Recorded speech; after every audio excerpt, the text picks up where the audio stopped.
অবসরের কথা বাসরের ২১তম পর্বে আপনাদের সবাইকে সাদর সম্ভাষণ, সাদর আমন্ত্রণ। ছান্দোগ্য উপনিষদ নিয়ে কথা বলতে বলতে আমাদের ডাক এসেছিল মহীশূর থেকে।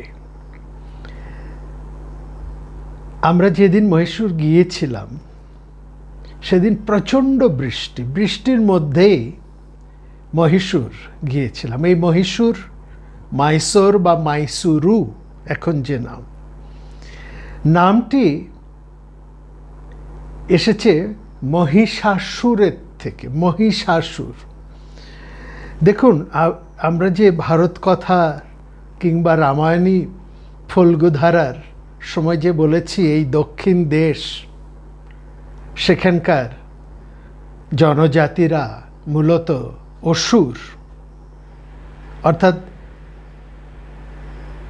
সুর আর অসুর এরা দুজনেই একই বাবার ছেলে, মা আলাদা।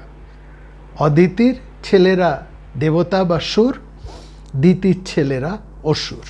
তো এদের মধ্যে সম্পর্কটা কি?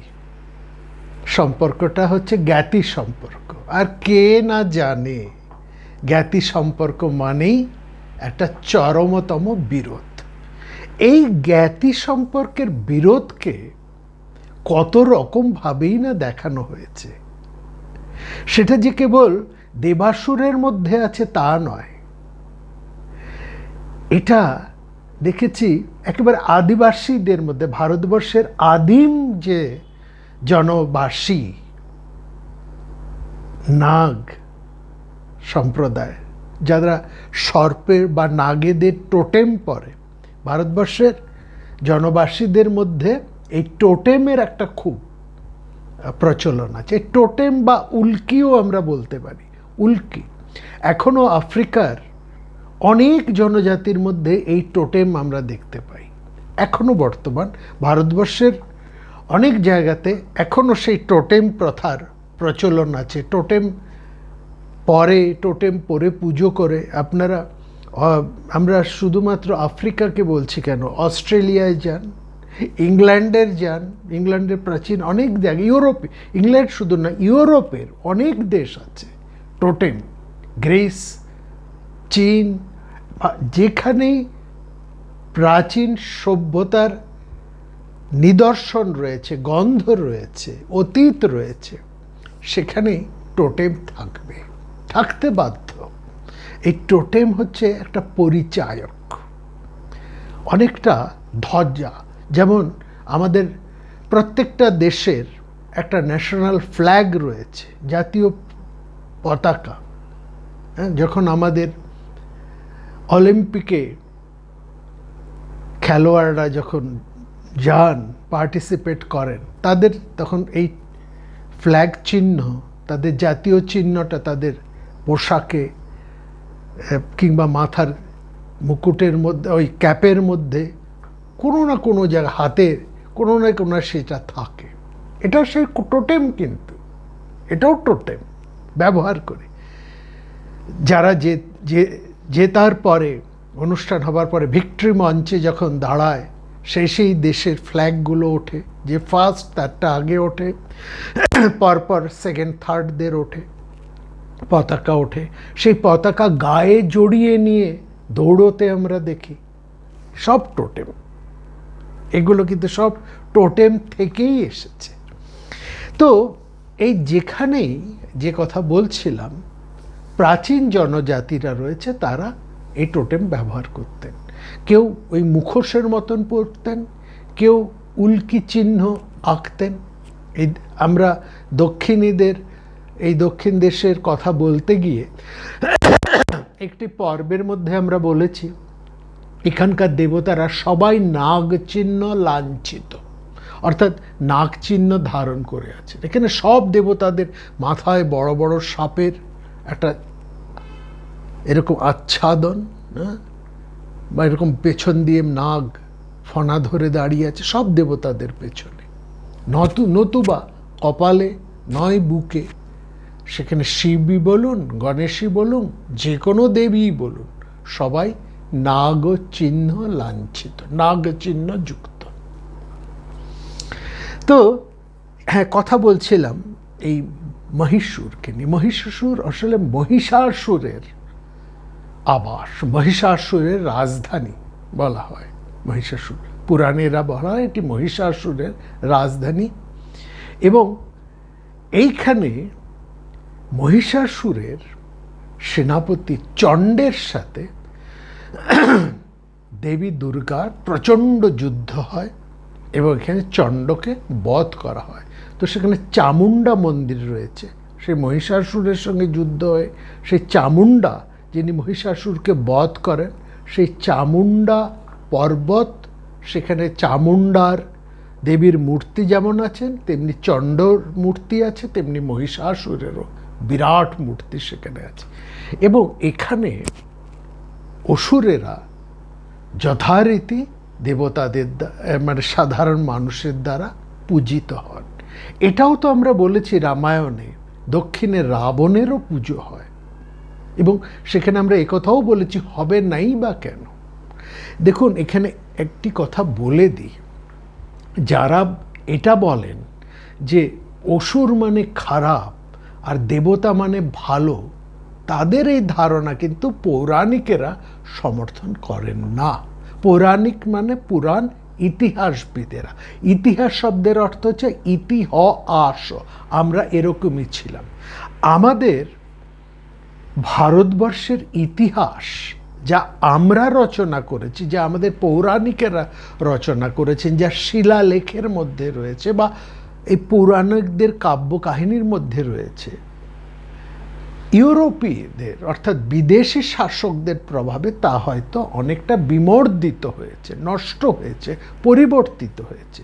তারা আর্য সভ্যতাটাকে নিজেদের সভ্যতা মনে করে একটা অন্য রূপ দেবার চেষ্টা করেছে, এবং পদে পদে ভারতবর্ষের যে মূল যে ইতিহাস, প্রাচীন যে ইতিহাস, তাদের অধিবাসীদের যে ইতিহাস, সেটাকে অনেক ক্ষেত্রে নষ্ট করেছে, বিকৃত করেছে বা হেয় করেছে। একথা বলতে কোনো আমাদের দ্বিধা নেই। তো এইখানে আমরা দেখছি যে এই যে সভ্যতা, নাগ সভ্যতা, অসুর সভ্যতা, এখানে আর্য অনার্য কিন্তু একাকার হয়ে গেছে। অন্তত অসুর সভ্যতার মধ্যে আমরা বলবো অসুররা আর দেবতারা অর্থাৎ আর্য অনার্যদের মধ্যে মূলত সে অর্থে কোনো পার্থক্য নয়, একই পিতার সন্তান।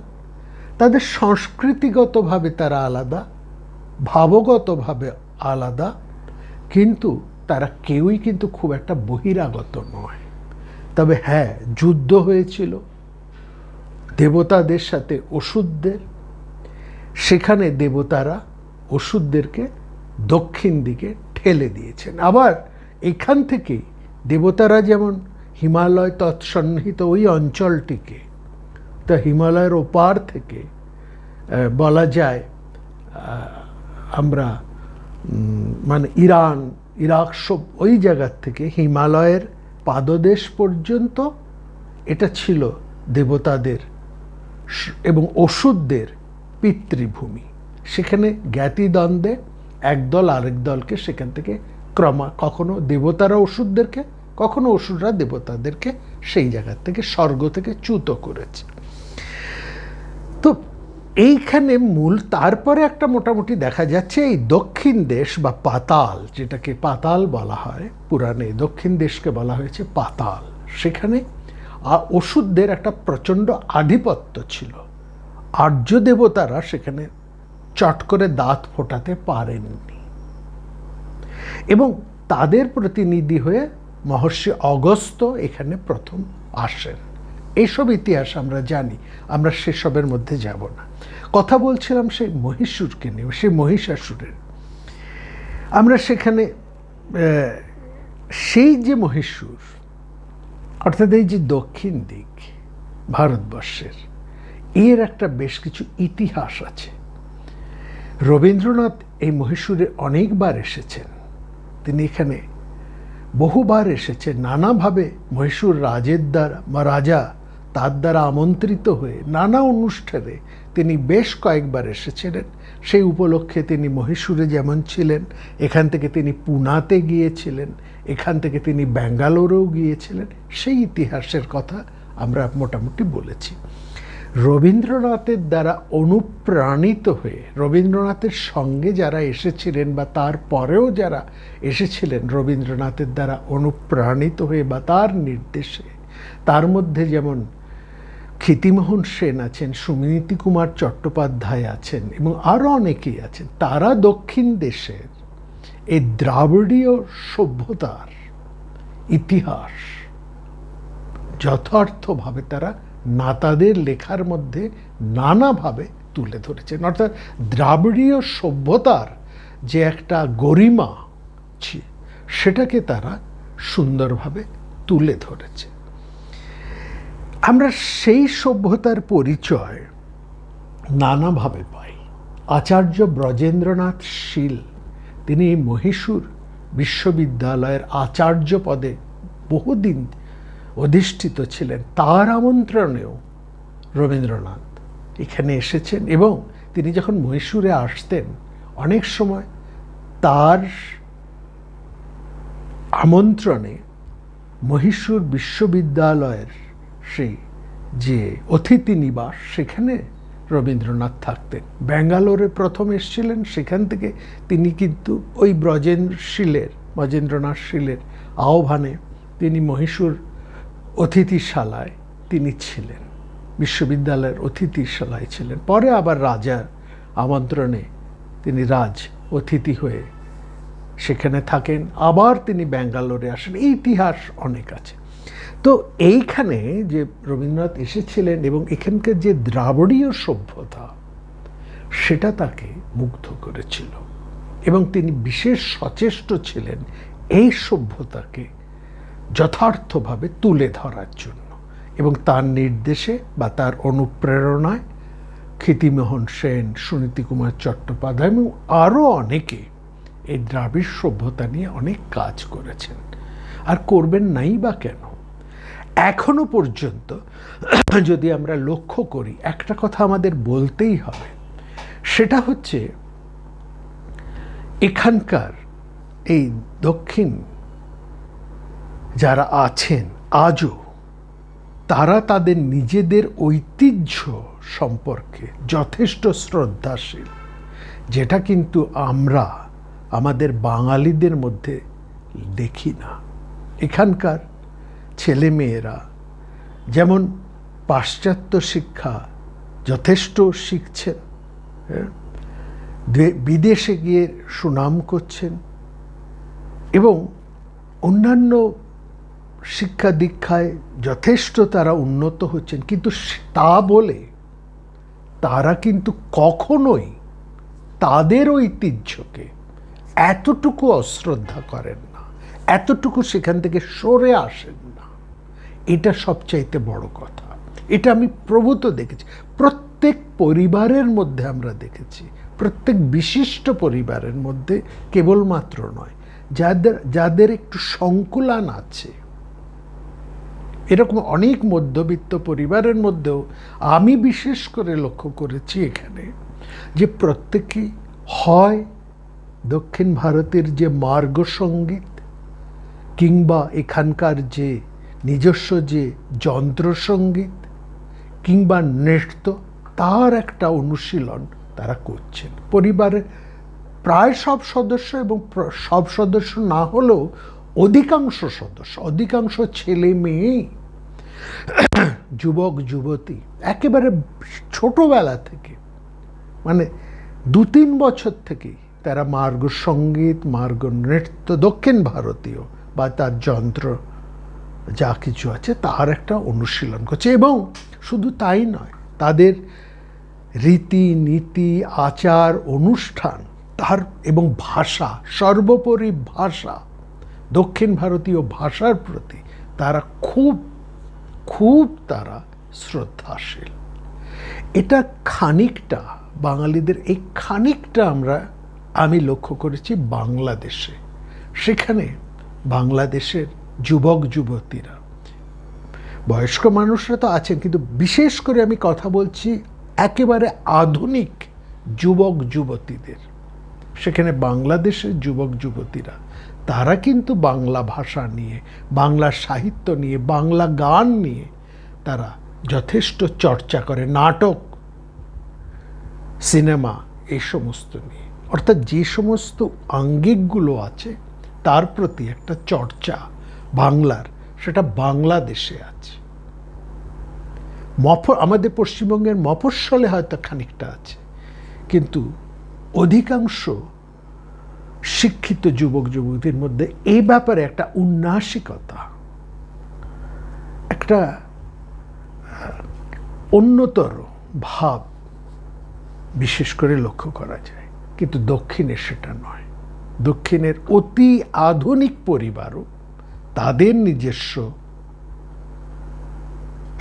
ঐতিহ্যের প্রতি, তাদের সংস্কৃতির প্রতি, তাদের ভাষার প্রতি, তাদের সঙ্গীত নৃত্য সব কিছুর প্রতি, পূজা পাঠ যাপন প্রতি এবং তাদের পারিবারিক যে একটা বন্ধন, একটা জোট, তার প্রতি তারা যথেষ্ট শ্রদ্ধাশীল।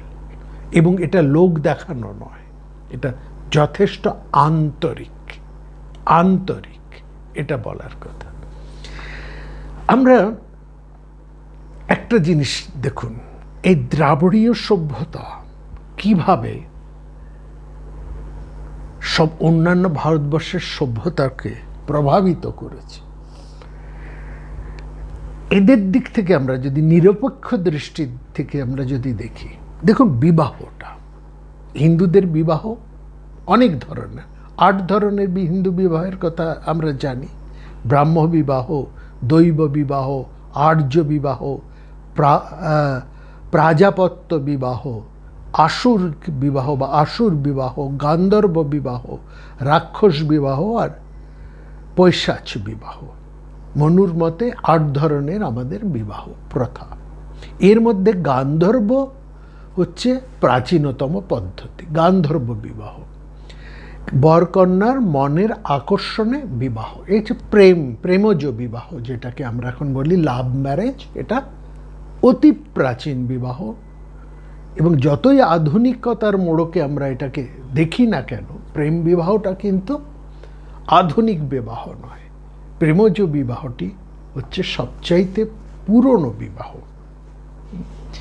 এবং এই 8 রকম বিবাহের মধ্যে ব্রাহ্ম, আর্য, দৈব এবং প্রাজাপত্য, এইটা হচ্ছে বৈদিক বিবাহ। বৈদিক তারা এই কটি বিবাহ, ব্রাহ্ম বিবাহ, আর্য বিবাহ, দৈব বিবাহ এবং প্রাজাপত্য বিবাহ, 8-এর মধ্যে 4টিকে আর্যরা স্বীকার করেছে।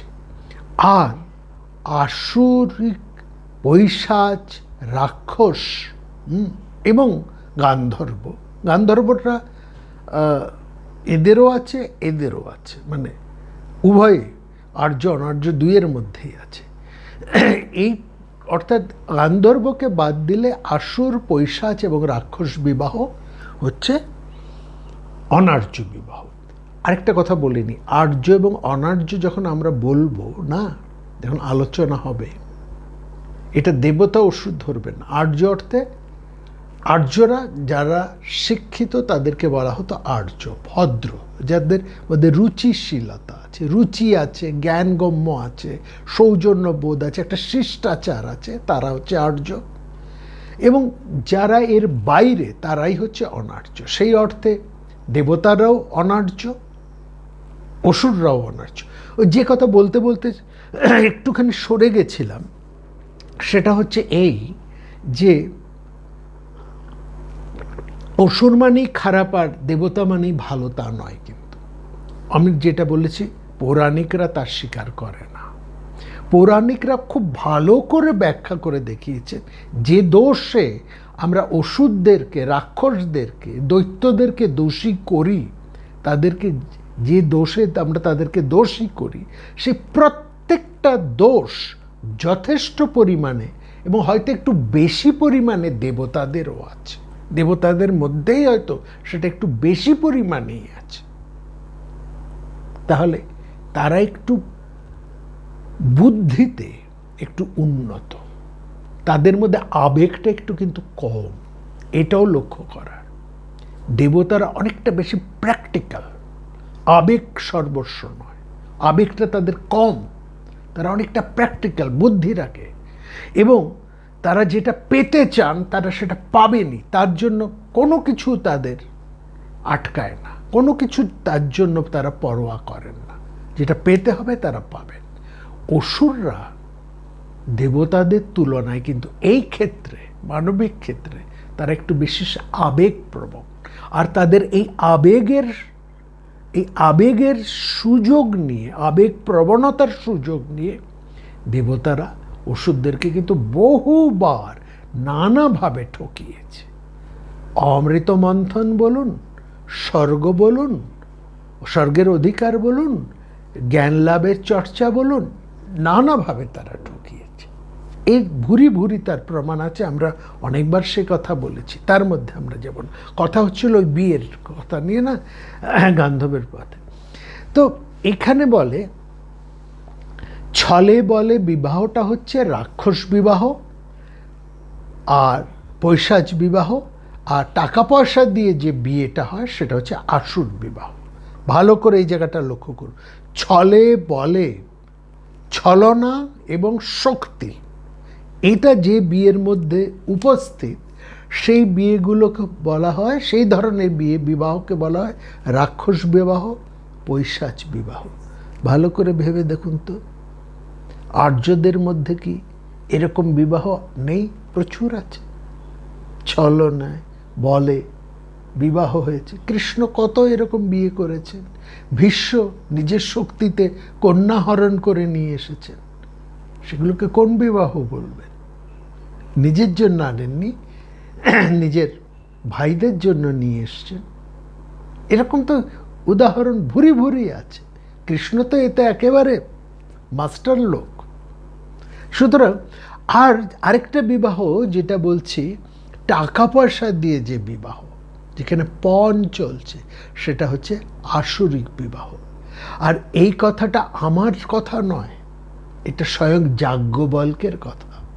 যাজ্ঞবল্ক্যই এটা বলছেন, মহর্ষি যাজ্ঞবল্ক্য, যার নাম উচ্চারণ হওয়া মাত্রই ওই আর্যভূমি আনত হয়ে পড়ে।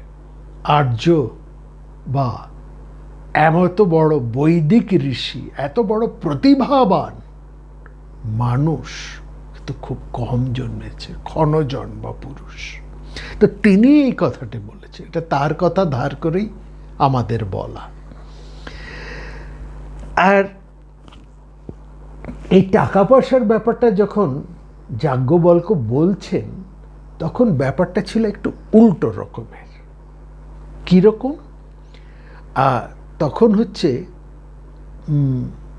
এই যে টাকা পয়সাটা দিচ্ছে, তখন কন্যাপক্ষকে পয়সা দিতে হতো। পাত্রপক্ষ তখন কন্যা পয়সাকে টাকা পয়সা ধন দৌলত দিয়ে মেয়েকে নিতে পারতেন। মাদ্রী, মহাভারতের মাদ্রী মদ্রারাজ শল্য ভীষ্মকে বলছেন, আপনার বিরাট এই কুরু পরিবারে আমার ভগিনী বধূরূপে যাবেন, এ আমাদের পক্ষে খুবই শ্লাঘার, অত্যন্ত গৌরবের। কিন্তু কি জানেন, আমাদের একটা বংশের রীতি আছে, সেটাকে আমরা অগ্রাহ্য করি কি করে?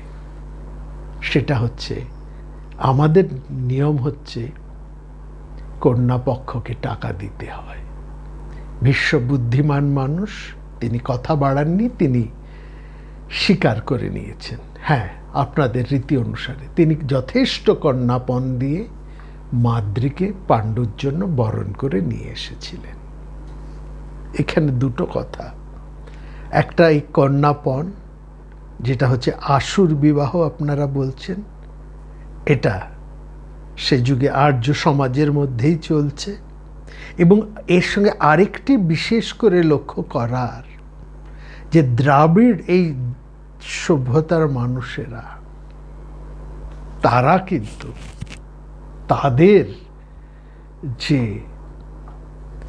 পারিবারিক প্রথা সেটাকে তারা কোনো ক্ষেত্রেই উল্লঙ্ঘন করেন না, সেটাকে তারা যথেষ্ট গুরুত্ব দেন, সেকালেও একালেও। তাদের নিজস্ব রীতিনীতি ঐতিহ্য প্রতি তাদের একটা শ্রদ্ধা এবং দায়বদ্ধতা আছে। এই ভালোবাসা আছে বলেই এই সংস্কৃতি এখনো টিকে আছে বিপুল পরিমাণে এবং যথেষ্ট উন্নত চর্চার মাধ্যমে। এখন দক্ষিণ ভারতীয় গান, দক্ষিণ ভারতীয় সিনেমা, দক্ষিণ ভারতীয় সাহিত্য, দক্ষিণ ভারতের মানুষেরা যে সারা দেশ বিদেশকে শাসন করে চলেছে, তার মূল এটাই যে তারা তাদের নিজেদের কৃষ্টি ঐতিহ্যকে শ্রদ্ধা করে এবং সেটাকে তারা ধরেও রেখেছেন। আমরা বাঙালিরা সেটা কিন্তু করি না, যথেষ্ট অশ্রদ্ধা করি, এটাই বলার কথা। পুরো উল্টো দিকে দাঁড়িয়ে আছি আমরা। যাই হোক, তো এইখানে আমরা দেখছি এখন ব্যাপারটা একটু অন্য হয়ে গেছে। কন্যার চেয়ে যেহেতু বরের মান্যতা এখন বেড়েছে, তাতে দ্রাবিড় সংস্কৃতির উপর আর্য সংস্কৃতির একটা আমরা দেখতে পাচ্ছি। আর্য সংস্কৃতিতে আমরা ওই আসরিক বিবাহটাকে নিয়েছি, কিন্তু সেটা নিয়েছি কিভাবে না, একটু ঘুরিয়ে নিয়েছি। আগে কন্যাপক্ষকে টাকা দিতে হতো, সেটাকে আমরা বলতাম আসরিক বিবাহ। এই আর্য সংস্কৃতিরা উপহাস করে বলতো এটা আসরিক বিবাহ, মানে অসুর দেশীয় বিবাহ। দ্রাবিড়রা তো অসুর দেশীয় বিবাহ, আসরিক কালচার। তারা সেটাকে গ্রহণ করলেন, কিন্তু একটু ঘুরিয়ে নিলেন।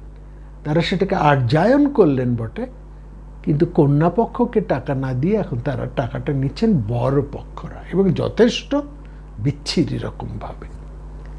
তো যাই হোক, সুতরাং আরেকটা জিনিস, আসরিক বিবাহের মধ্যে বা দ্রাবিড়ীয় যে কটা বিবাহ আছে, পৈশাচ বিবাহ, রাক্ষস বিবাহ বা আসরিক বিবাহ, এখানে কিন্তু মেয়েদের একটা বিরাট ভূমিকা। এই বিয়ের ক্ষেত্রে মেয়েদের একটা ভীষণ বড়, সারা বিয়ের অনুষ্ঠান আগে এবং পরে মেয়েদের একটা বিরাট ভূমিকা সেখানে থাকে, বর্তমান থাকে।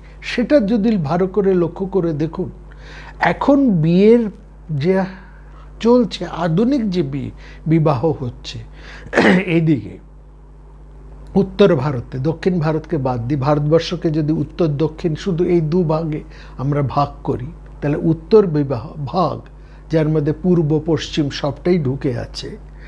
তো সেখানে দেখুন এখন মহিলাদের বিবাহের ক্ষেত্রে কিন্তু প্রাধান্য অনেক বেশি। তাদের রীতি রিচুয়ালস সেগুলো যেমন আছে, কথাবার্তা, সব কিছু, এবং বিবাহের পর আগে পরে যা হবে সেখানে মহিলাদের একটা বিরাট ভূমিকা আছে। সুতরাং আসর বিবাহটা তো চলছে, আর্যায়ন বিবাহ যাই আমরা বলি না কেন, তার মধ্যে একটা আসরিক বিবাহের ছাপ তো রয়েছে। পুরোপুরি আর্য বিবাহ আমরা বলতে পারি না। আরেকটা কি, সাক্ষী করে যেমন দেব আরাধনা চলছে, বৈদিক মন্ত্র উচ্চারণ হচ্ছে, একটা সমন্বয় হচ্ছে, মন্ত্র অগ্নি সেখানে যেমন উচ্চারণ হচ্ছে, সেই সঙ্গে সঙ্গে অবৈদিক যে সমস্ত ধারা, মন্ত্র উচ্চারণ, সিঁদুর দান, ওই টাকা পয়সার লেনদেন, পণ, যৌতুক, উপহার, এবং বিবাহের অন্যান্য যে সমস্ত রীতিনীতি, ওই যে বিবাহ চলাকালীন খেলাধুলো, কড়ি খেলা, চাল, তারপর আলতা, সিঁদুর কিন্তু অবৈদিক ধারা। আমরা আগে বলেছি এটা নাগ সভ্যতার মধ্যে সিঁদুর পরানো, এটা হচ্ছে অবৈদিক ধারা। সিঁদুরটা কিন্তু আর্যদের ছিলই না, এটা অবৈদিক ধারা। সিঁদুর কি এইখান থেকে এসেছে। এই সিঁদুর দান এখন একটা বিরাট ব্যাপার এসে দাঁড়িয়েছে। এবং আর্যরা একটা চেষ্টা করেছিল সিঁদুরের সাথে সিন্ধু শব্দটাকে একটু যোগ করে ধোপে টেকে নি। সিঁদুর নাগ জাতির দান।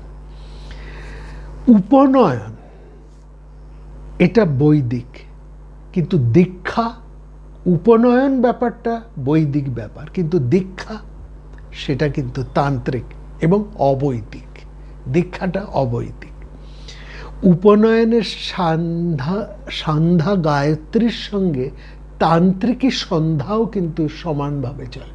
ভোরের উপর সাবিত্রী বন্দনা বৈদিক বন্দনা, সান্ধ্য বন্দনা সান্ধ্য মন্ত্র সেটা তান্ত্রিকী সন্ধ্যা, অবৈদিক ধারা। সুতরাং উপনয়নের মধ্যে দুটি ধারার একটা অপূর্ব সমন্বয় সেখানে আমরা কিন্তু দেখতে পাচ্ছি। কাজেই আমাদের ধর্মকর্মের মধ্যে, যাপনের মধ্যে অবৈদিক প্রভাব অনেক কিছু রয়েছে। এটি একটি পর্বে বলেছি, এখানেও আমরা এসে সেটিকে আরো বিস্তার করে দেখেছি। এখানের যে আলাপ আলোচনা, যে কথাবার্তা হয়েছে, সেখানে এই বিষয়গুলো কিন্তু আরো নিবিষ্টভাবে আমরা লক্ষ্য করেছি বা লক্ষ্য করার আমাদের সুযোগ এসেছে। মহাযান বৌদ্ধ ধর্মের প্রভাবে আমাদের সারা দিন চর্যাগুলো যে চলছে, সকাল থেকে সন্ধ্যা এবং রাত পর্যন্ত যাবতীয় যে দিনচর্যাগুলো, এগুলো অনেকটাই প্রভাবিত হয়েছে আমাদের মহাযান বৌদ্ধ ধর্মের প্রভাব সেখানে কিন্তু বিশেষভাবে রয়েছে। হিন্দুদের উপনয়নের সময় বা বিবাহের সময় আমরা কয়েকটা বৈদিক মন্ত্র উচ্চারণ করি, এইটুকু মাত্র। তারপর গায়ত্রী মন্ত্র হয়তো খানিকটা শোনা যায়, কিন্তু পূজা পার্বণ, শ্রাদ্ধ তর্পণ, ব্রত উপবাস, কৃচ্ছ তপস্যা, তীর্থ ধর্ম, এই সবই হচ্ছে অবৈদিক ধারা বা প্রাকৃত ধারা। এখান থেকে সুতরাং এই অবৈদিক ধারাটাই কিন্তু আমাদের জীবনে বিশেষ করে বেশি করে যুক্ত হয়ে আছে। তো যাগযজ্ঞের আগে ছিল, এখন এসেছে পূজা, বিভিন্ন দেবদেবীর পূজা। সেই দেবদেবীর পূজা একটা ছোটোখাটো যজ্ঞ হয়, হয়তো বিয়েতে একটা যজ্ঞ অনুষ্ঠান নম করে সারা হয়, লাজ হোম এসব হয় বটে, কিন্তু মন্ত্রোচ্চারণ, মালা বদল, সিঁদুর দান বা পুজোয় বিশাল করে মন্ত্র উচ্চারণ, হ্যাঁ, তন্ত্রধারক সেখানে বসেন। দুর্গাপূজায় তন্ত্রধারক একজন বসেন, তার বিশেষ গুরুত্ব, তিনি পুরো দুর্গাপূজাটাকে পরিচালনা করেন। এই সবটাই অবৈদিক ধারা, ওই যজ্ঞটুকু বাদ দিলে। তাহলে আবার দেখুন, আমাদের দেবতাদের মধ্যে যে একটা ঝগড়া হয়েছে, এটাও খুব বিশেষ করে মজার জিনিস লক্ষ্য করা। ভৃগুর বংশে, ভৃগুর যে বংশধারা ভার্গব, তারা বৈদিক আদর্শের মহাসমর্থক। তাই শিব বিরোধী দক্ষ যজ্ঞে ভৃগুর উৎসাহ এবং পরে দেব অনুচরদের হাতে ভৃগুর যে বিড়ম্বনা, সেটা কিন্তু দেখি। শিব বিরোধী অর্থাৎ শিবকে দক্ষ যজ্ঞে আমন্ত্রণ করা হবে না, এই বুদ্ধিটা বা এটা দক্ষের মাথায় খুব বেশি করে ঢুকিয়েছিলেন ভার্গবেরা। আর পরে যখন দক্ষ যজ্ঞ আরম্ভ হলো এবং তার যে বিপর্যয় ঘটল এবং সেখানে শিবানুচাররা এসে যে তাণ্ডব করে গেলেন এবং তাদের হাতে ভার্গবদের যে কি দুঃসহ লাঞ্ছনা ঘটল, এই ইতিহাস আমরা সেখানে দেখি। তাহলে বিষ্ণুকে অপমান করার জন্যই ভৃগু তার বুকে পদাঘাত করেছেন। এই ভৃগুপদটি এখনো বিষ্ণু বক্ষ থেকে লুপ্ত হয়নি।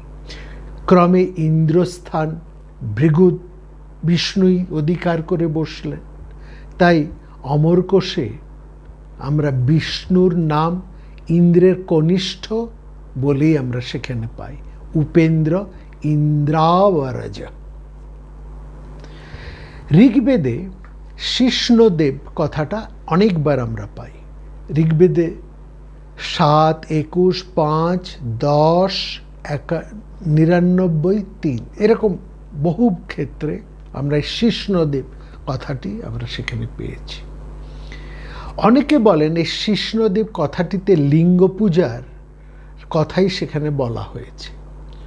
আর্যরা শিষ্ণদেবকে পছন্দ করেননি। কেউ কেউ বলেন চরিত্রহীন শিষ্ণ পরায়ণদের, যারা শিষ্ণ পূজা করতেন, লিঙ্গ পূজা করতেন, তাদেরকে চরিত্রহীন বলেছেন আর্যরা, এবং তাদেরকে প্রভূত সেখানে নিন্দা করা হয়েছে। পরবর্তী সব পুরাণের আখ্যান আমরা যদি ভালো করে আমরা দেখি, সেখানে লিঙ্গ পূজার সঙ্গে বৈদিক ধর্মের বিরোধ কিন্তু আর আমরা দেখতে পাই না। বামন পুরাণ, সেটা যদি আমরা একটু দেখি, সেখানে আমরা দেখতে পাই তপক্লিষ্ট মুনিদের আশ্রমে নগ্নবেশে বর্ণমালা বিভূষিত হয়ে ভিক্ষা কপাল নরকপাল হস্তে সর্বাঙ্গ সুন্দর যুবক শিব প্রবেশ করলেন। এরকম একটি চমৎকার কাহিনী আছেন যে তপক্লিষ্ট মুনিদের আশ্রমে ভিক্ষা কপাল হস্তে সর্বাঙ্গ সুন্দর যুবক শিব একেবারে নগ্ন বেশে বর্ণমালা বিভূষিত হয়ে সেখানে প্রবেশ করলেন। আর সঙ্গে সঙ্গে আমরা দেখছি সেখানে মুনিপত্নীরা, তারা সেই সর্বাঙ্গ সুন্দর যুবা নগ্ন মাল্যধারী শিবকে দেখে মোহিত হয়ে সব সীমা লঙ্ঘন করলেন। মুনিরা আপন আশ্রমে নিজের নারীদের এমন ক্ষোভ দেখে কাঠ পাথর নিয়ে তারা মার মার শব্দে আক্রমণ শুরু করলেন। স্খবং বিলক্ক মোনায় আশ্রমে তু সৌঘোষিতম হন্নতামিতি সম্ভাষ্য কাষ্ঠ পাষাণ পানায়। আর ওই যে প্রবেশ করছেন যুবক শিব নগ্ন বরমাল্য পরে ভস্মাচ্ছাদিত, তার বর্ণনাটা একটু করব না? বলছে তান বিলোক্য তত দেব নগ্ন সর্বাঙ্গ সুন্দর বনমালাকৃত প্রেড যুবাভিক্ষা কপালাভৃত। বামন পুরাণে আছে। অপূর্বভাবে সেই যুবক সেখানে প্রবেশ করলেন, ভস্মাচ্ছাদিত বরমালা পরা অপূর্ব তনু। সবাই মিলে সেখানে দেখছি শিবের অঙ্গচ্ছেদ করে ছাড়লেন। পরে ওই মুনিদের ভয় হলো এবং অবশেষে মুনিপত্নীদের একান্ত অভিলাষিত শিবলিঙ্গ পূজাই সেখানে প্রবর্তিত হলো। বামন পুরাণ শিবলিঙ্গের এই ইতিহাস সেখানে রেখেছে। এই শিবলিঙ্গ বা এই শিব অনার্য দেবতা, তাকে দেখে আর্য ঋষিরা শিবকে আটকাতে চেয়েছেন, কিন্তু তাদের ঘরের রমণীদেরকে তারা আটকাতে পারেননি। ফলে ওই যে ভয় পেয়েছেন, ওই ভয়টা যতটা না বাইরের, তার থেকেও বেশি তাদের ঘরের।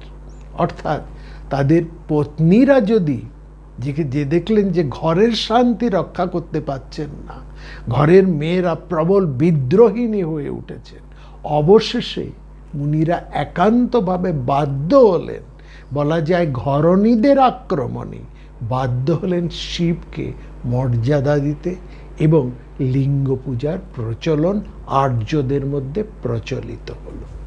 অনেক পুরাণে এই কথা নানা আকারে আছে। যদি সব লেখা আমরা তুলে আনি, সে এক বিরাট এপিসোড হবে, এর মধ্যে আমরা যাচ্ছি না।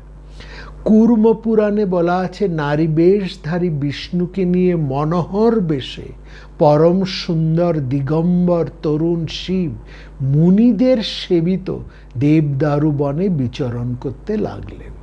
ওখানে বিষ্ণু তিনি মোহিনী রূপ ধারণ করেছেন, আর দিগম্বর যুবক শিব তাকে নিয়ে দেবদারু বনের মধ্যে বিচরণ করছে। মুনি কুমার ও মুনি পত্নীরা দেখে, মুনি কুমার এবং মুনি পত্নীরা এই দৃশ্য দেখে কামমোহিত হয়ে পড়লেন। মুনিরা বিরক্ত হয়ে শিব ও বিষ্ণুকে শাপ দিতে আরম্ভ করলেন। যষ্টি মুষ্টি তাড়না করেও মুনিরা অবশেষে বাধ্য হলেন এই মোহিনী পূজা করতে, শিবের পূজা করতে, অর্ধনারীশ্বরের পুজো করতে। এই অর্ধনারীশ্বর মোহিনী আর শিবেরই মিলন। এইভাবেই অনার্য পূজা আর্য মধ্যে আর্যায়ন ঘটে গেল, বাধ্য হলেন তারা। স্কন্দ পুরাণের মাহেশ্বর খণ্ড ৬ষ্ঠ অধ্যায়ে ও নাগর খণ্ডে ১ম অধ্যায়ে, লিঙ্গ পুরাণের পূর্বভাগে ৩৭তম অধ্যায়ে, বায়ু পুরাণের পূর্বভাগে ৫৫তম অধ্যায়ের এই শিব কাহিনী বিস্তৃতভাবে বর্ণিত আছে। শিব পুরাণে ধর্মসংহিতার ১০ম অধ্যায়ে আমরা দেখছি শিবই হচ্ছেন আদি দেবতা, তাই কামার্তা মুনিপত্নীরা সুরতপ্রিয় শিবকেই পছন্দ করছেন। মুনিরা কামাতুরা পত্নীদের সামলাতে পারছেন না, ভৃগ মুনি বৃথাই ধর্মের দোয়াই দিচ্ছেন। পরিশেষে মুনিরা বাধ্য হয়ে নিজেদের ঘর সংসার রক্ষা করার জন্য শিবকে স্বীকার করতে বাধ্য হলেন। এরকম কথা অনেক জায়গায় আছে, আর বেশি আমরা এর মধ্যে যাচ্ছি না। মুনিপত্নীরাই খুব সম্ভবত, অর্থাৎ ঋষিকারা বা মুনিপত্নীরা, তারা খুব সম্ভব শিব পূজা প্রবর্তন করেছেন এবং মূলে তারাই। কিন্তু তার হেতু হয়তো কাম একমাত্র নয়, শিব ছিলেন শূদ্র দেবতা। শবর ও কিরাতদের দ্বারা শিব পূজিত হতেন, কিরাত বেশি। শিবানী ছিলেন শবরী মুক্তি। এইসব কথা তো নানা পুরাণের মধ্যেই আমরা পাই। আর্যরা যখন ভারতে এসেছেন তখন তাদের সঙ্গে নারীদের সংখ্যা ছিল খুব কম। সেই যুগে ঋষি মুনিরা অনেক ক্ষেত্রেই অনার্য কন্যাদেরকে বিবাহ করেছেন। রাক্ষস কন্যা, দৈত্য কন্যা, অসুর কন্যা, যাকে পেরেছে তাকেই তারা বিয়ে করেছেন। হ্যাঁ, এই যে অগস্ত্য দক্ষিণ দেশে এসে তিনি দাক্ষিণী কন্যাদের বিয়ে করেছেন, এরা তো সব রাক্ষস, নাগ, অসুর, দৈত্য কন্যায়, তাদেরকেই তো তারা, এবং তার সঙ্গে যত মুনিরা এসেছেন সব তো তাদেরকেই বিবাহ করেছেন, তাই না? তো ব্রাহ্মণ পত্নী হলেও নারীরা শূদ্র, ব্রাহ্মণ কন্যা হলেও এখন ব্রাহ্মণ পত্নীরা তাই শূদ্র বলে গণ্য। সেই জন্য মুনিপত্নী হয়েও নারীরা তাদের পৈতৃক উপাস্য দেবতাকে স্বীকার করে নিয়েছেন। শিবের প্রাধান্য সেখানে রয়েছে, তারপরে রয়েছেন বিষ্ণু। মুনিরা হয়তো তাতে বাধা দিতে চেয়েছেন, কিন্তু সাংসারিক ওই কলহ, সাংসারিক অশান্তি, অন্তত সেই জায়গায় তারা সারেন্ডার করতে বাধ্য হয়েছেন। এবং ওই ক্রমে মুনিপত্নীদের মধ্যে দিয়েই চারিদিকে প্রাকৃত ধর্ম মুনি ঋষিদের মধ্যে এসে পড়েছে। এইসব গণদেবতাদের প্রচণ্ড স্রোতকে বাধা দিতে আর্যরা পারেনি। সমস্ত গণদেবতারাই অনার্য দেবতা, অবৈদিক দেবতা, দক্ষিণের দেবতা বা ভারতবর্ষের আদি জনবাসীদের দেবতা। এখনো কিন্তু এই কথাটা সবাই জানেন যে শূদ্র দেবতার কাছে ব্রাহ্মণদের মাথা নত করা অনুচিত। সেই জন্য শূদ্ররা শিব বা বিষ্ণু প্রতিষ্ঠা করার সময় তারা দেব প্রতিষ্ঠা করেন না, সেখানে একজন ব্রাহ্মণকে ডেকে নিয়ে আসেন। সেই ব্রাহ্মণরা শূদ্রদের হয়ে দেব প্রতিষ্ঠা করে দিয়ে যাচ্ছেন।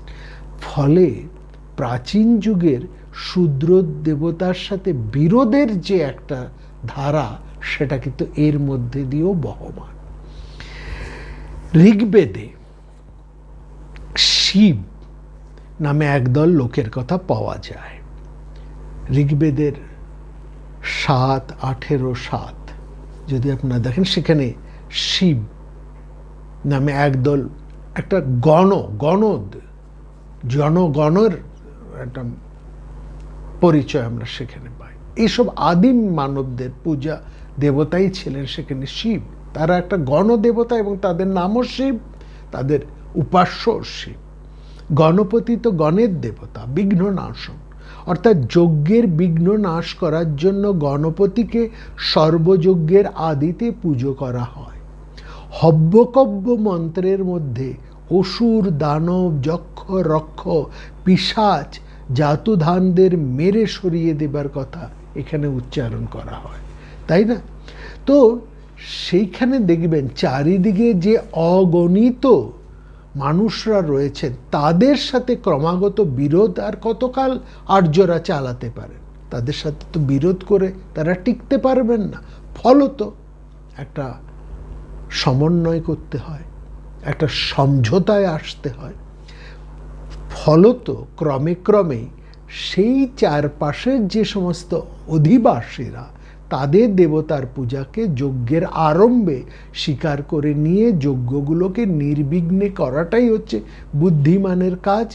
এবং সেভাবেই বৈদিক যজ্ঞক্রিয়ার পূর্বাহ্নে ওই অবৈদিক দেবতা গণেশের পূজা, শিবের পূজা ইত্যাদি যে সমস্ত গণদেবতার, তাদের পূজা পূর্বাহ্নে করে চারপাশের মানুষদেরকে তুষ্ট করে তারপর তারা নিজেদের কাজকর্ম, পূজা আর্চা ইত্যাদি, যাগযজ্ঞ ইত্যাদি তারা করতেন।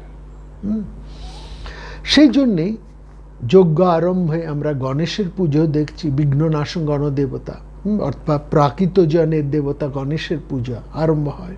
হোমাগ্নির পাশে শালগ্রাম শিলা স্থান পায়। শালগ্রাম শিলা অবৈদিক পূজা, শালগ্রাম শিলা এটা বৈদিক পূজা নয়।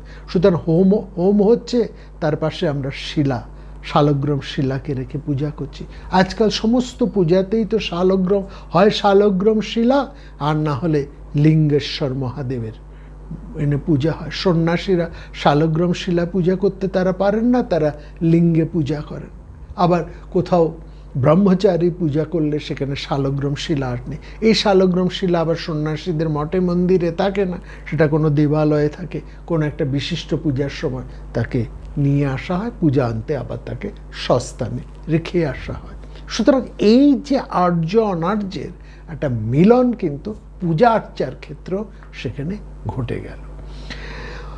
তো যজুর্বেদের বাজসনীয় সংহিতায়, তৈত্তরীয় সংহিতায়, কাঠক সংহিতায় এই কারণেই রুদ্র ও শিবকে স্বীকার করে গণচিত্তের অনুকূলতা প্রার্থনা করা হয়েছে। অথর্ববেদেও এই চেহারা, এই পরিচয়, এই ছবি আমরা দেখতে পাই। এর একটা চমৎকার উদাহরণ আমরা দিতে পারি। এই যে প্রচেষ্টা, একটা চমৎকার উদাহরণ আমরা বলতে পারি। অনেক দিন আগে একবার পাশুপত ধর্মের আলোচনা হয়েছিল এই গুজরাতে। পাশুপত ধর্ম নিয়ে গুজরাতে একটা দীর্ঘ আলোচনা হয়েছে। সেখানে একটি গ্রামে, গুজরাতের একটি বিশিষ্ট গ্রামে যদি আপনারা যান, সেটি হচ্ছে শৈবদের একটা প্রসিদ্ধ তীর্থস্থান, শৈব স্থান গুজরাতে, সোমনাথ। সেখানে সোমনাথের একটা মন্দিরের বাইরে পাথর খোদিত একটা মসজিদের মূর্তি সেখানে আজও দেখা যায়। এবং জিজ্ঞাসা করে সেটা জানা যায় যে প্রাচীন মানুষেরা তারা বলেন মুসলমানের সময়, মুসলমান যুগে মুসলমানদের আক্রমণ থেকে রক্ষা পাওয়ার জন্য মন্দিরের বাইরে পাথরের গায়ে এই মসজিদের মূর্তিকে খোদিত করে রাখা হয়েছিল। সেই স্বীকৃতির জোরে এই কার্বনের, মানে জায়গাটার নাম হচ্ছে কার্বন, সোমনাথের নিকটবর্তী কার্বনের, গুজরাটের এই কার্বনের মন্দিরগুলো মুসলমানদের দ্বারা নষ্ট হয়নি, তাদের দ্বারা আক্রমণ হয়নি। তারা মন্দিরগুলো নিজেদেরকে রক্ষা করতে পেরেছিল। ওই মন্দিরের বাইরে মসজিদের একটা প্রস্তর, একটা খোদাই করা একটা ছবি সেখানে রেখে। অর্থাৎ এইভাবে তারা ঠিক একই রকমভাবে, এই যে দৃষ্টান্ত, ঠিক একই দৃষ্টান্ত আমরা আর্যদের ক্ষেত্রেও দেখি। তারা শিব, বিষ্ণু, গণেশ এসব পূজা, লিঙ্গ পূজা, তারপর সে শিলা পূজা, মন্ত্র উচ্চারণ, শিবের পূজা, গণেশের পূজা, বিষ্ণু পূজা ইত্যাদি তারা স্বীকার করতে বাধ্য হয়েছিল নিজেদেরকে রক্ষা করার জন্য। অর্থাৎ একটা সমন্বয় এখানে আমরা দেখছি বৈদিক এবং অবৈদিক ধারার মধ্যে। এখন যে কথা আগেই বলেছি, আমাদের বৈদিক সন্ধ্যার সাথে তান্ত্রিক সন্ধ্যা চলে। হ্যাঁ, এবং আরেকটা কথা বলি, এই গুজরাটের কথাই আমরা বলছি, যেখানে এখন হিন্দুত্ব নিয়ে যে এত কথা হয়, সেখানের উদাহরণই আমরা পরপর দিচ্ছি। সেখানে ব্রাহ্মণদের সমস্ত কুলদেবী আছে, প্রায় তাদের মূর্তি একটা কুয়োর ভেতরে প্রাচীরের সঙ্গে বাঁধা। এইভাবে মূর্তিগুলোকে সকলের দৃষ্টি এবং আক্রমণ থেকে রক্ষা করা হয়েছে। এখন আমাদের এই সব বৈদিক দেবতা ও আচার সব মিলেমিশে বৈদিক বলেই তা কিন্তু প্রচার করা হচ্ছে। আসলে তা কিন্তু নয়, এগুলো বৈদিক ধারা আদৌ নয়, এগুলো অবৈদিক ধারা বৈদিক ধারার মধ্যে গৃহীত হয়েছে, বা বলা যায় বৈদিকরা গ্রহণ করতে বাধ্য হয়েছে তাদের নিজেদের অস্তিত্বকে রক্ষা করতে। কাজেই দেবী মাহাত্ম্যেও দেবী বেদবন্দিতা বলে যে শোনা যাচ্ছে, এই দেবী তো অবৈদিক দেবী, সবরই দেবী। আজকে বেদের মধ্যে দেবীর যে মন্ত্র উচ্চারণ, তাকে যে বন্দনা করা হচ্ছে, চণ্ডীর যে মন্ত্র, এ তো অবৈদিক দেবী। আরেকটা উদাহরণ বলি, তুলসী দাস পরম পণ্ডিত, তিনি কিন্তু কাশীতে সুস্থিরভাবে থাকতে পারেননি এইসব বৈদিক ব্রাহ্মণদের জ্বালায়। বৈদিক ব্রাহ্মণরা তাকে নানাভাবে বিপর্যস্ত করেছিলেন, নানাভাবে তাকে কষ্টও দিয়েছেন। এবং রাম বিরোধী একটা বিরাট সংখ্যক মানুষ কিন্তু ওই কাশীতে তখন ছিল, যারা তুলসী দাসের পরম বিপক্ষে ছিল। এবং সেই তুলসী দাসের কথা প্রসঙ্গে আমরা বলেছি, রামের কথা, যে তিনি আশ্রয় পেয়েছিলেন মসজিদে। মসজিদ তাকে রক্ষা দিয়েছিল, ঠাঁই দিয়েছিল। এবং তার বন্ধু, তিনি কিন্তু একজন মুসলিম, তিনিই তুলসী দাসকে রক্ষা করেছিলেন। সেসব কথা আমরা বলেছি। তুলসী দাস, এই কথাগুলো কি আমরা বানিয়ে বলছি তা নয়, বা কোনো পুরনো ইতিহাস, শোনা ইতিহাস নয়। রামচরিতমানসের উত্তর দোহা যদি আপনারা দেখেন, রামচরিতমানসের উত্তর দোহা যদি দেখেন 159, সেখানে দেখবেন পরিষ্কার পরম পণ্ডিত তুলসী দাস রাম বিরোধীদের নিরসন করবার সময় রাম ভক্তির পথকে বলেছেন শ্রুতি সম্মত হরিভক্তি পথ।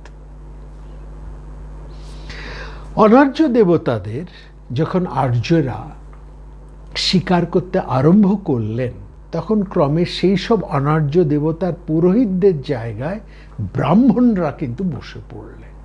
এই জায়গাটায় হচ্ছে আর্যদের কারিগরি। অনার্যদের পূজা করতেন অনার্যদের পুরোহিতেরা। অনার্যদের যারা অনার্য পুরোহিত, তারাই সমস্ত অনার্য দেবতার পূজা করতেন। আর এবার লক্ষ্য করুন, আর্যরা যে মাত্র অনার্য দেবতাদেরকে গ্রহণ করলেন, বরণ করলেন, নিজেদের সংস্কৃতির মধ্যে ধারণ করলেন, সঙ্গে সঙ্গে তারা কি করলেন বললাম, তারা অত্যন্ত প্র্যাকটিক্যাল, তাদের মধ্যে আবেগ টাবেগ কিছু নয়। সে যেটা তাদের করা দরকার নিজেদের অস্তিত্ব প্রতিষ্ঠার জন্য, তারা সেটা যে কোনো মূল্যেই তারা সেটা করে। তারা কি করলেন, ওই অনার্য পূজারীদেরকে নির্মমভাবে সরিয়ে দিয়ে সেই পূজারীর আসনে সব ব্রাহ্মণেরাই বসে পড়লেন, যেই ব্রাহ্মণেরা এক সময় এই অনার্য ধারাকে অত্যন্ত ঘৃণা করতেন। এটা লক্ষ্য করেন। এই জায়গাটা বলেই আজকের ছাড়বো, পরের পর্বে আমরা যাব। দীর্ঘ এই ইতিহাস। অনার্য যুগের পৌরোহিত্যের প্রাচীন কিছু নিদর্শন এখনো আছে, একেবারে যে উৎখাত সম্পূর্ণ করে ফেলতে পেরেছে তা নয়, রয়েছে। দক্ষিণ ভারতে এবং এই মহীশূরের সেই সমস্ত জায়গায় এসে আমরা দেখছি সেখানে মাতৃতান্ত্রিকতার বা মাতৃতন্ত্রতার একটা বিশেষ প্রবল সেখানে হচ্ছে, নারীরা এখানে প্রধান। এখানে সেখানে পুরোহিতরাও ছিলেন নারীরা। অনার্য দ্রাবিড় সভ্যতায় পুরোহিত ছিলেন কিন্তু নারীরা, পুরুষরা অতটা নয়। নারীরা ছিলেন পূজারী, পুরোহিত। নারীরা দেবারাধনার অঙ্গস্বরূপ দেবতার কাছে তারা নৃত্য গীত করতেন, নাচ গান করে তারা দেবতাদের পূজা করতেন। যখন এই পূজার জায়গাটা, ওই পৌরোহিত্য যখন ওই ব্রাহ্মণদের অধিকারে চলে এলো, তখন তারা জোর করে ওই নারী পৌরোহিতদেরকে সরিয়ে দিয়ে নিজেরা সেখানে বসে রইলেন, আর নারীদের কর্তৃত্ব শুধু ওই দেবদাসী বা নৃত্যগীতের মধ্যে সীমাবদ্ধ হয়ে রইল। এবং দেবদাসী প্রথা আমরা জানি সেটা পরবর্তী সময়ে কতটা হেয় মলিন হয়ে পড়েছে, তার কারণ কিন্তু এই ব্রাহ্মণেরা, মূলত এই ব্রাহ্মণেরা। এবং দেবদাসী প্রথা দুর্গতির মধ্যে সেই পুরাতন নারীদের গৌরবময় অধিকারের সূচনার অবশেষ পড়ে আছে। একটা উদাহরণ দিই, বুঝতে সুবিধে হবে। দেবর কথার মধ্যে বৈদিক যুগে যে নারীরা পতির মৃত্যুর পর আগুনের জ্বলে পুড়ে মরার ভয়াবহতা থেকে রক্ষা করার জন্য, এই ইতিহাসটা জেনে রাখুন, দেবরের দ্বিতীয় বর, দেবর শব্দের অর্থ হচ্ছে দ্বিতীয় বর। আর্যদের মধ্যে ছিল যে নার্যরা মূলত, বলেছি বারবার একটি কথা বলছি, দে আর ভেরি প্র্যাকটিক্যাল, নিজেদের ব্যাপারে, নিজেদের স্বার্থের ব্যাপারে। দেবতাদের ইতিহাস যদি দেখুন, দেব ইতিহাস, তারা যুদ্ধ ছাড়া কিছু বোঝে না।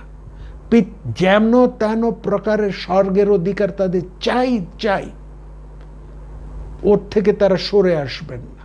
ও যত বৈদিক আধ্যাত্মশাস্ত্র, যত ওই ঋগ্বেদ, সামবেদ, যোগবেদ, যত কিছুই রচনা তারা করুন না কেন, নিজেদের স্বার্থের ক্ষেত্রে তারা কিন্তু 18 আনার উপরে 24 আনা, একেবারে নিজেদের স্বার্থ, তারা ওইটুকু তারা কম্প্রোমাইজ করবে, তারা নিজেদের অধিকার থেকে এতটুকু ছাড়তে তারা রাজি না। অসুররা কিন্তু এখানে অনেক বেশি উদারতা দেবতাদের মধ্যে নেই, ঔদার্য দেবতাদের মধ্যে নেই।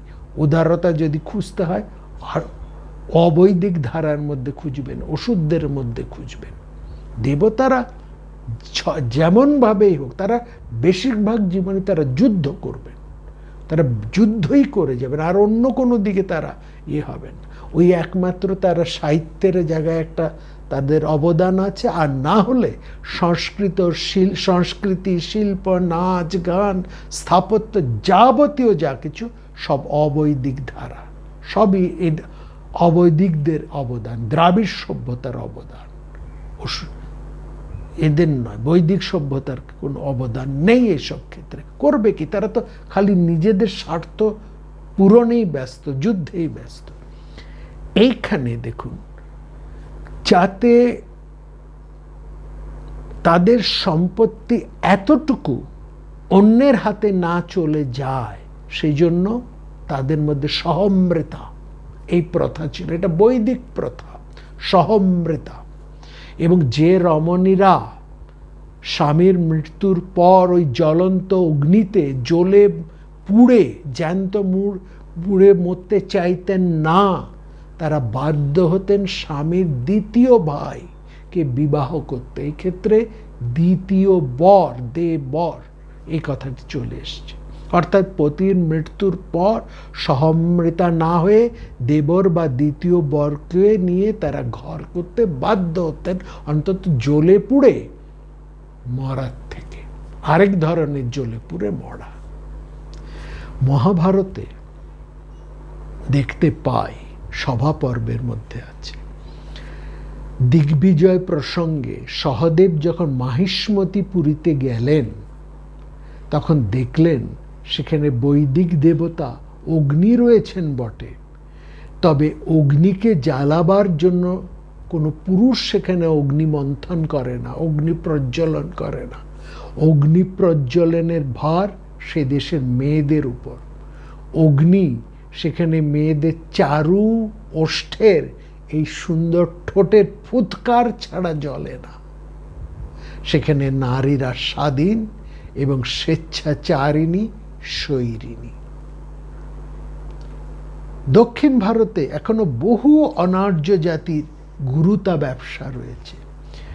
শূদ্র হলেও শূদ্র দাসীদেরা বহু জাতির গুরু, শূদ্র কিন্তু তারা বহু শূদ্র জাতির গুরু হচ্ছে মেয়েরা। ইরালিগা জাতির বনদেবীর পূজক, এদেরকে পূজারী বলা হয়। নারী দেবতাদের পূজক মাদিগারা, অতিশয় হীন জাতি। মাদিগারাদের নারীদের মাতঙ্গী বলে। দেবীর এক নাম মাতঙ্গী। ত্রিবঙ্কুরের অরণ্যবাসী কানিকর জাতি দেবীর পূজক। মীন ও কন্যাতে অর্থাৎ চৈত্র বসন্তে এদের প্রধান দেবী পূজা। এই যে মাদিগারদের পুজো, হ্যাঁ, এই দেবী কন্নড়ে, বেঙ্গালোর, অর্থাৎ এই কর্ণাটক, কেরল, তারপরে তামিলনাড়ু, অন্ধ্র, এসব জায়গায় এই দেবী প্রচুর রয়েছে। মাদিরাগাম্মা, এই দেবীর পুজো, এ নিয়ে আমরা কথা বলবো। সেই দেবী অত্যন্ত জাগ্রত দেবী এবং এরই হচ্ছেন মাদিগার এই জাতির মাতঙ্গী থেকে, বা ওদের উচ্চারণে হচ্ছে মাদিগাদ, এই দেবীর পুজো। আরেকটু কথা বলি, এই পর্বটা শেষ রাখি। এটা তো দক্ষিণ ভারতের কথা বললাম, একটু পূর্ব ভারতের একটা উদাহরণ দিয়ে দিই। জগন্নাথ মন্দির।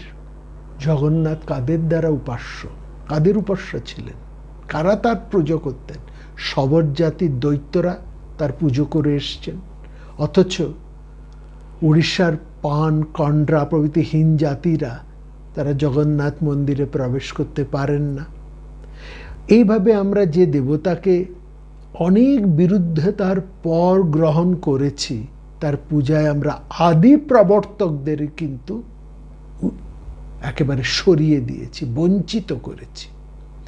তামিল দেশের অত্যন্ত শুদ্ধাচারী কোনো শৈব মন্দিরে বিশেষ বিশেষ উৎসবের দিনে অস্পৃশ্য পারিয়ারা সেখানে প্রভুত্ব করে। অস্পৃশ্য জাতি হচ্ছে পারিয়া তামিলদের। তারা বিশেষ বিশেষ উৎসবের দিনে তারা কিন্তু শৈব মন্দিরে সেদিনই তারা পূজারী। দক্ষিণ কর্ণাটকে নাপিত কৈলাসীর শূদ্রদের কোনো ধর্ম অনুষ্ঠানে তারা পৌরোহিত্য করেন। শৈব বৈষ্ণব ভক্তদের মধ্যে অনেক অন্তজ হীন জাতীয় আচারীদের আদিগুরু হীন জাতির মানুষ রয়েছেন। সাতনিরা বৈষ্ণব মন্দিরের সেবক, তারা সাত্তাবদাবান অর্থাৎ শিখাসূত্রহীন রামানুজ বিষ্ণু মন্দিরে এই শূদ্রদের সেবা অনুমোদন করেছেন। 1415 খ্রিস্টাব্দে মধ্য ভারতে এক মুচি চর্মকার, তিনি এক বিষ্ণু মন্দির স্থাপন করেছেন। তার বিবরণ একটা প্রাচীন শিলালেখের মধ্যে আছে। আপনারা যারা এই বিষয়ে আরো আগ্রহী, মাইসর ট্রাইবস অ্যান্ড কাস্ট বা নঞ্জনাদুর্গিয়াম, মাইসর ট্রাইব অ্যান্ড কাস্টের বিভিন্ন খানের মধ্যে আপনারা পাবেন, বা caste and tribes of southern India, এর মধ্যেও আপনারা পাবেন। আরো অনেক কথা এই প্রসঙ্গে আমরা বলবো, আসবো পরের পর্বে। আমাদের দেশের ধর্মীয় ইতিহাস।